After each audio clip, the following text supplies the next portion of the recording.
show bez uvrede. Zašto se zove tako? Zato jer, kao što vidite ovdje za stolom, uvijek imamo nekoliko fenomenalnih, autentičnih dama koje govore ono što misle. I koje imaju puno problema zato što govore ono što misle. Tako je, kako i treba. Nećemo se uvijek složiti oko svega, ali bez uvrede i ne moramo. I to je čar ove emisije. Oduvijek sam voljela biti okružena ženama od kojih mogu učiti. Hvala vam puno što ste ovdje i mnogo smo sretne što ste i vi večeras s nama. Ova emisija odražava raznolikost i ljepotu mišljenja. Bez obzira ko ste, za ovim stolom uvijek sjedi neko ko razmišlja kao i vi. Kažu kratka suknja, kratka pamet i dodaju da kratka suknja, za razliku od kratke pameti, makar pokriva stidne dijelove. Koliko puta su nam pamet pokušali mjeriti po dužini suknje? Kažu i da kada bi se žene oblačile zbog muškaraca, hodale bi gole. Mada mi to ne bi, tako. Ali isto tako postavimo sebi pitanje. Da smo 7 dana same u kući, kako bi bile obučene 7. dan? Biste li zaista, drage dame, bile našminkane i nosile visoke štikle? Zbog koga se onda oblačimo?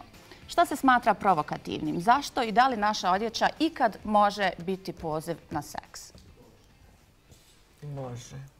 Prvo, ja se nikad ne bi složila to kratka suknja, kratka pamet. U stvari da, samo s druge strane. Kratka pamet je ono ko gleda. Ko bulju, kratku suknju, koliki nos, koliki ponos. Ne, on drugo i ne vidiš sem kratke suknje. O tome mislim da je kratka suknja izvrsno oružje za svaku ženu. Zašto? Onaj ko bulji kraće će vidjeti ispred sebe. Sjajno, zašto? Skraćuje pamet stvarno. Samo onome ko gleda, kažem, a ne ženi koja je stavila kratku suknju. Šta ćemo onda? Svi škoti imaju kratku pamet. Ja sam se rodila u vrijeme kad su tek krenule mini suknje. I to je bila revolucija, ljudi su stvarno... To je bilo osuđivanja, čuđenja, pa morali se roditelji nekako... Ali i uživanja. Nekako se i roditelji morali priviknuti. Ja se sjećam jasno. Jeste se morali sakrivati, obuć pantole, onda presuć suknju ispod mosta? U svojoj kratkoj haljnici jednoj, sa ovolikim petama, jedno ljeto izgledala fantastično. A haljnica je bila mala roza, kratka. Ne mogu da kažem kako se zove ta haljnica. Ali svi znamo. Svi znamo kako se zove. Dobro, ja mislim da uvijek... Svaka generacija ima svoje. Svaka generacija ima svoje i ono, i dan danas, mislim, kad vidite gospođe poput nas u minjaku, to je neprimjereno oblačenje. Znači, u skladu i sa godinama i sa... Sve to nosi. Se ne slažem. Zašto da ne? Ja nisam inače za ove teme pogodan sagovornik, zato što mislim da svako treba da se oblači onako kako se ugodno osjeća. Jeste. Pa ako je to pas i porub samo, a ima 100 godina, kakve to veze ima? To je njen izbor, njena stvar, ko će hodati. Mislim da je poremećaj kod onog ko obraća pažnju na to. Zašto onda nešto nije u redu? Oblači se onako kako se osjećaš, pa je li to mantija, je li to šta isto kao što je sad, ne znam. Jauko, da li imamo pokrivene žene, nepokrivene žene, kakve to veze ima? Oblači se. To je njihov izbor, mislim. Svačiji izbor. I možda je zanimljivije ponekad i vidjeti to pas, porub ili ne znam, moja majka često komentariše to. Evo vidiš ima godina, pa jao, eto, sigurno ko ti. Kad mi kaže to sigurno ko ti, ja prst u oko mi gurne. Sad to majko znači sigurno ko ja. Šta si htjela reći time? Šta si time htjela reći? A nosi suknju dobro, pa što ti gledaš? Ćeš se s onom hodalicom saplesti. To je vrlo interesantno. I zašto osuđujemo? Zašto nam je bitno što neko drugi vozi? Zašto ne osuđujemo muškarca koji poludi u nekim godinama, recimo hoće da juri mladost? I zašto smo licemeri dovoljno da ono vidimo recimo tipa prekrstio noge u studiju ili negdje na televiziji ima drečuvo crvene čarape, kao papka. A onda on progovori na engleskom i mi kažemo jes šmeker. Jes šmeker, jes. Baš tako.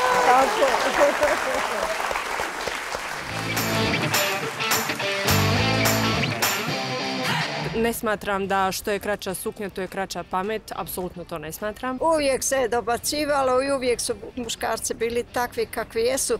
Važno je karakter kakav čovjek ima, a odjeća ne sačinjava puno ništa. Evo, golad ovdje ide i normalno da će se prelati, zato su volke i gripe i ovo sve. Ne znači ako neko ima kratku suknicu da nešto kaže, izvolite. Svi smo mi zaboravili da smo nekad bili mladi i kako nam je bilo kad smo bili mladi. Moja generacija je tu mladost. Ja sam bio mlad, ali sam je fulo, nesretni rat je bio tu, tako da tu su mi najbolje godine života prošle. I ja sam nosila, evo, suknju do koljena, ali nisam nosila do ovdje, nisam se čašavo nosila kulturno, normalno. Ne valja uvijek isto biti obučen, treba se malo mijenjati, treba malo neke promjene donijeti u ova vremena, razumijete? Nije samo fol uvijek isto, i kad malo u frizuru promijeni ili nešto, neka uradi to. Ja moram da spomenem, pitala sam mamu, mama je 1941. godište i bila je djevojka 55. 65. To što sad mami sad kad je bila djevojka, možda je ona i sad djevojka. Bravo, jeste, što jeste. Dakle, da. Bravo, jeste.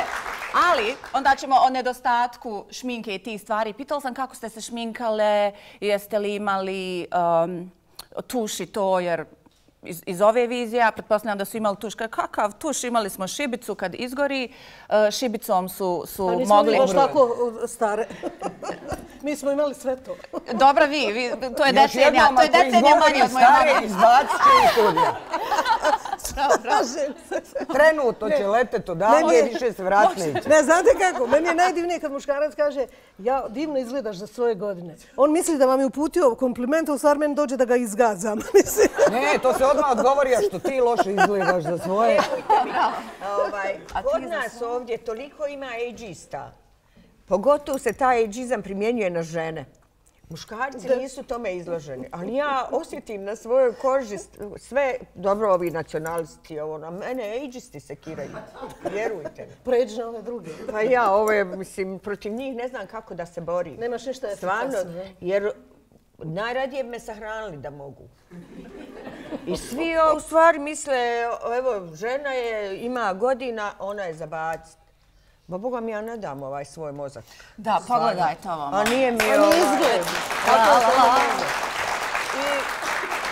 Koliko se ja truda uložila u to da imam ovdje. Više nego na bilo kojim drugom mjestu. Ne može me niko negirati to. Uvijek hoće se sad odreći minulog rada, to vam poznam. Da. Jednostavno treba cijeniti nešto da si prošao kroz sve što si trebao da prođeš. Tako je. A što se tog prolaska tiče, da se vratim na ono, morate čuti kako se generacija 1941. godišta u našoj državi, bar u našem gradu, šminkala. Pitala sam, mama, jeste imali, ok, to ste čuli za tuš, karmin i ono nešto, kao samo karmin, malo sjenilo, malo karmin, mislim, karmin i na obraze i na usne, krep papir crveni koji se morao malo smočit, da se to malo, rekao, wow, nisam znala za te stvari. Da, šibicom su crtali benove ili podabljavali benove. Nož koji se zagreje pa se strepavice podriju tako, ili nožem ili makazama. Pa jesim imam ja majku kući, znam. Šta se radi? Ali ja za moju majku kažem da je mlađa od većine mladih koje znam. To mi se sviđa. Mama i ti si mlađa od većine mladih. Meni je mama govorila. U ratu uvijek je bilo, ja sam se uvijek trudila da imam šminke. Samo je to bilo važno. I moja mama jedno jutro, ja onako ne našminkana, nikakva, sjedim preko puta nje, ona kaže samo moli Boga da ovo ne potraje, da ne nestane šminke. A što se šminke tiče... Pa žele su se žene u ratu farbale, dečiji sapun i hidrogen je bilo, pa se to smiješa, ove plavuše govorim. To za crnke je bilo malo teže, moram priznati. Baka moje drugarice je uvijek govorila, kad se ne našminka, našminkaj se da ti se lice razlikuje od guzice. Pa sad, nekima se ni danas dan ne razlikuje. Nekima ni šminka ne može pomoći. Posebno onima koji su u tuđoj stražnici, njima ne pomoći ništa. Jer se mi ne vide. Šta će se vidjeti? Njega zovu posle hemeroid, čite život. Da biste čuli šta građani Bosne i Hercegovine misle o ovoj temi, posjetite naš YouTube kanal The Tinka Show i web stranicu www.thetinkashow.com i recite nam šta vi mislite i osjećate.